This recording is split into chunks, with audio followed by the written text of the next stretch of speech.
Hello friends.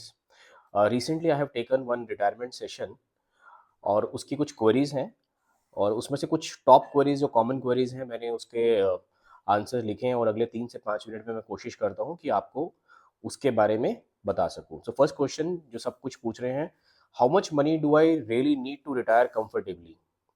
सो उसका answer हम कई बार बता चुके हैं कि कितना पैसा आपको चाहिए डिपेंड करता है कि आपको आपकी कॉस्ट ऑफ लिविंग, आपका लाइफस्टाइल कैसे रहने वाला है।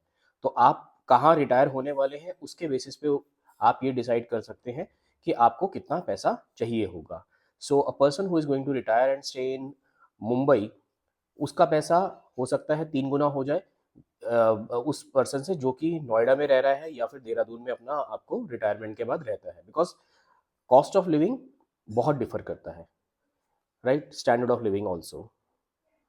सो next is, should I take pension और लमसम एट रिटायरमेंट। ये बहुत बड़ा एक क्वेश्चन आता है कि मेरे को लमसम कितना लेना है और पेंशन कितना लेना है।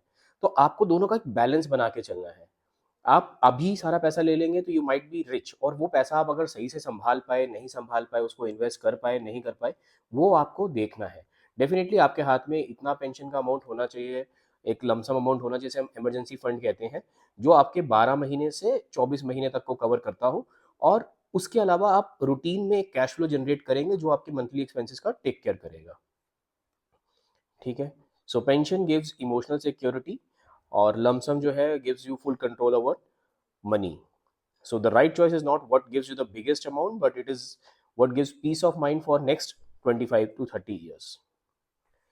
What are the biggest financial mistakes people make before retirement? ये बहुत इंपॉर्टेंट क्वेश्चन है। प्रॉब्लम क्या होता है कि मैक्सिमम रिटायरमेंट सेशन जो होते हैं वो उन लोगों के होते हैं जिनका 1 साल 2 साल रह जाता है। आइडली रिटायरमेंट प्लानिंग जो है at the beginning of career हो जाना चाहिए। So the moment you enter into a job, 25 साल का 30 साल का बंदा भी अगर एक रिटायरमेंट प्लानिंग शुरू कर देता है, there is no harm in it. In fact retirement planning financial planning या इन्वेस्टमेंट प्लानिंग के अंदर इनबिल्ट करी जानी चाहिए। So, first is delaying retirement planning. Second is while retirement planning ignoring health cost. बहुत सारे लोग जो है सिर्फ मेडिकल डिपेंडेंट हो जाते हैं, मेडिकल के लिए या हेल्थ केयर के लिए अपने एम्प्लॉयर्स के ऊपर। Then one another mistake is giving all savings to children. So अगर आपने सारा पैसा अपने बच्चों को दे दिया तो आप अपने बच्चों पे डिपेंडेंट हो, और वो भी शायद उस टाइम पे आपको कितना सपोर्ट कर पाएंगे, नहीं कर पाएंगे, वो भी आपको देखना है। Another mistake which people make is risky investment. Get rich quick schemes में पैसा डाल देते हैं कि मेरे को ज़्यादा पैसा आ जाएगा। रिटायरमेंट लोन ले लेते हैं, लोन लेके रिटायरमेंट हो रहे हैं, मतलब आप रिटायर हो रहे हैं और आपके पास कार का लोन चल रहा है या घर का लोन चल रहा है, वो सब मिस्टेक्स आप मत करिए।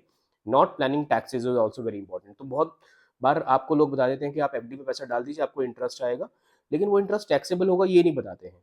तो आपको वो फिगर एक दिखाते हैं, बट उसमें आपका सारा का सारा इनकम अगर टैक्सेबल है तो आपका किस टैक्स ब्रैकेट में आप फॉल कर रहे हैं उसके हिसाब से आपको टैक्स देना पड़ेगा, और वो आपका जो डिस्पोजेबल इनकम है वो कम कम कर देगा।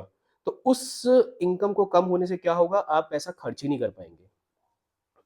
And depending heavily on real estate.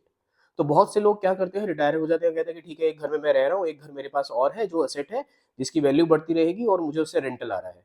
पर रियल एस्टेट का जो रेंट आता है दैट इज 3%। अगर हम रेजिडेंशियल को देखते हैं तो 3% उसका एक नॉर्मल रेंट है।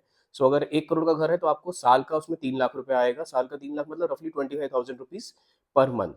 तो क्या 1 करोड़ के असेट से 3% आना, और कैपिटल एप्रिसिएशन कितना होता है, वो आपको बहुत अच्छे से देखना पड़ेगा। यही अगर आपने कमर्शियल प्रॉपर्टी में डाला होता है तो रेंट आपको जो है 6% आता है, विच मीन्स कि आपको 6 लाख रुपए मिलेगा, मतलब 50,000 रुपया। तो 1 लाख के ऊपर 6,000 रुपये और फिर 50,000 रुपये आपको रेंटल इनकम आएगी। तो आपको देखना है कि क्या this is the best fit. But real estate comes with some other inherent risk features, जैसे कि वो लिक्विड नहीं है। अगर आपको जरूरत पड़ेगी 20 लाख की, तो क्या आप वो मकान का एक कमरा बेच पाएंगे? नहीं बेच पाएंगे। और उसको बेचने के लिए आपको ब्रोकर चाहिए, फिर उसकी पेपर रिक्वायरमेंट, लीगल रिक्वायरमेंट, बहुत सारी ऐसी चीजें हैं जो आपको रिटायरमेंट से पहले बिल्कुल क्लियर कर लेनी चाहिए। एंड देन मूवेबिलिटी कंस्ट्रेंट भी हो जाता है।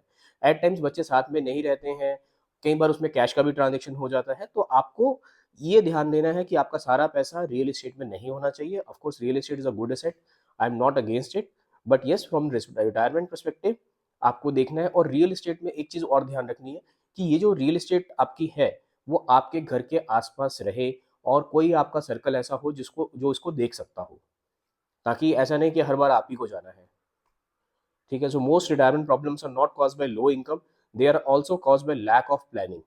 हम 35 साल काम करते हैं अच्छे से रिटायर होने के लिए, और रिटायरमेंट के ऊपर हम कितना फोकस करते हैं? नो, एक क्वेश्चन है, where should retirees invest their money safely? Safety, जो भी इक्विपमेंट सेफ हैं जिसमें फिक्स रेट ऑफ रिटर्न है, जैसे कि सीनियर सिटीजन स्कीम हो गया, पोस्ट ऑफिस की एमआईएस या बैंक में भी एमआईएस खुलता है, आरबीआई के फ्लोटिंग बॉन्ड्स हो गए, कंपनी के बॉन्ड्स हो गए, एसडब्ल्यूपी म्यूचुअल फंड से आप कर सकते हैं, डेप्ट म्यूचुअल फंड आप ले सकते हैं। लेकिन आपको ये ध्यान रखना है कि जब सेफ्टी आ रही है तो वो रिटर्न एक डिसेंट होगा। वो रिटर्न आपके इन्फ्लेशन को बीट कर पाएगा नहीं कर पाएगा, that you have to check. और वो बहुत इंपॉर्टेंट है, बिकॉज रिटायरमेंट आपकी इनकम को, जो एक्टिव इनकम है वो बंद कर रहा है, लेकिन इन्फ्लेशन तो चलती जा रही है ना। तो आप सिर्फ सेफली इन्वेस्ट करेंगे, that is not the right approach. आपको सेफ्टी के साथ साथ और भी चीज़ों का ध्यान रखना होगा। तो उसके लिए आप किसी भी अच्छे फाइनेंशियल प्लानर से मिल सकते हैं, उनसे ज्ञान प्राप्त करिए और अपना अच्छा सा रिटायरमेंट जो है फंड बनाइए। Thank you friends.